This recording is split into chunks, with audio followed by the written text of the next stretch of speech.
Majoranca dhe opozita kanë zhbllokuar ngërçin që mbajti peng negociatat për reformën në drejtësi, duke vendosur që të dërgojnë në gjykatën kushtetuese mandatin e 2 deputetëve socialist, Valentina Leskaj dhe Rakip Surit. Pas më shumë se 2 orësh diskutime në konferencën e kryetarëve, është rënë dakord që të hënën të mlidhet Këshilli i Mandateve dhe Imuniteteve, për t'ia kaluar më pas kërkesën e demokratëve për miratim kuvendit në seancën e ardhshme parlamentare. Kemi rënë dakord për të mbledhur Këshillin e Rregullore dhe të Mandateve për të gjetur rrugën më të drejtë dhe më të përshtatshme për t'i dërguar këto çështje në gjykatë kushtetuese. Demokratët vlerësuan vendimin e majorancës për kërkesën e tyre, ndonse palishmëria sipas tyre merr fund vetëm kur kuvendi ta votojë. E mirëpresim një akt tillë pavarësisht se ky parlament edhe në këtë moment derisa të bëhet votimi i këtyre akteve vazhdon të jetë në krim kushtetues.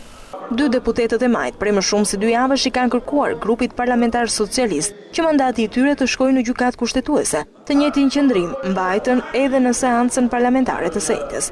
Ato pozën shkak për të penguar reformën në drejtësi dhe unë kam vendosur sot t'i kërkoj deputetëve të mi të majorancës të votohet për të shkuar në gjykatën kushtetuese. Siç jeni në dijeni, 8 ditë më parë i kam drejtuar një letër kryetarit të kuvendit për të avancuar kërkesën që ka bërë në muajin mars Partia Demokratike për të çuar në gjykatën kushtetuese pretendimin e Partisë Demokratike për mandatin tim.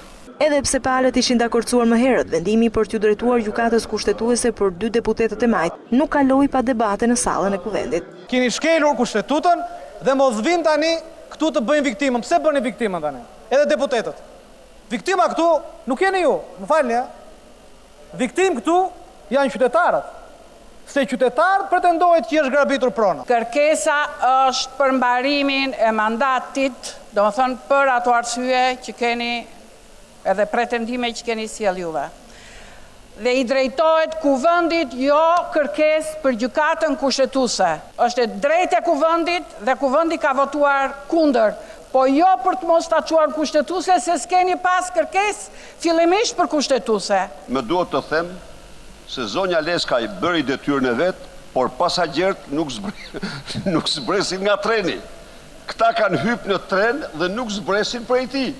Respektimi vendimeve të gjykatës kushtetuese ishte kushti i thelbësor që opozita ndërpreu negociatat për reformën në drejtësi.